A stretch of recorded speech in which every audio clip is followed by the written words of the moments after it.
৩৫ বছরের রেকর্ড ভেঙে দেশের সর্বোচ্চ তাপমাত্রা আজ যশোরে। সেখানকার খবর জানবো আমার সহকর্মী সাজেদ রহমান সেখান থেকে আমার সাথে যুক্ত হচ্ছেন। সাজেদ, এই বিরূপ তাপে জনজীবন কেমন প্রভাব ফেলছে এবং জনজীবনে কি কি প্রভাব আপনি দেখতে পাচ্ছেন এবং মানুষ কি বলছে, তারা কিভাবে নিজেদেরকে সামলাচ্ছেন?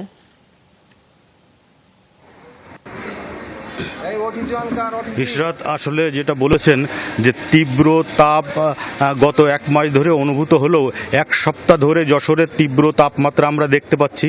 আজ যশোরে সর্বোচ্চ তাপমাত্রা ৪৩.৮ ডিগ্রি সেলসিয়াস রেকর্ড করা হয়েছে।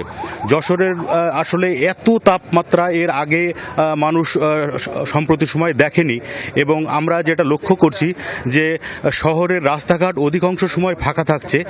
তারা কাজের জন্য যারা বের হচ্ছেন তারাও অনেক দেরি করে, অর্থাৎ সন্ধ্যার পরে আমরা দেখছি যে সন্ধ্যার পরে শহরের ছোট ছোট সড়কগুলোতেও যানজট লেগে যাচ্ছে। আরেকটা কথা বলে রাখি যে সকালের দিকে সাধারণত মানুষের গা ঘামছে বেশি, সেটা দুপুর ১২টা-১টা পর্যন্ত, কিন্তু এরপরে যে তারা ৩টার দিকে গরম প্রচণ্ড, কিন্তু মানুষের গা ঘামছে না, ফলে তারা কোনো অস্বস্তি বোধ করছে না। তবে এখন যেহেতু মাঠে বোরো ধান রয়েছে এবং বোরো চাষিরা কিন্তু দিনের বেলা আসলে কোনো কাজ করছে না, সন্ধ্যার পরে এবং রাতের পরে তারা কাজ করছে। এটাই মূলত আসলে যশোরের সর্বশেষ খবর ছিল। ইশরাত, আপনাকে অনেক ধন্যবাদ।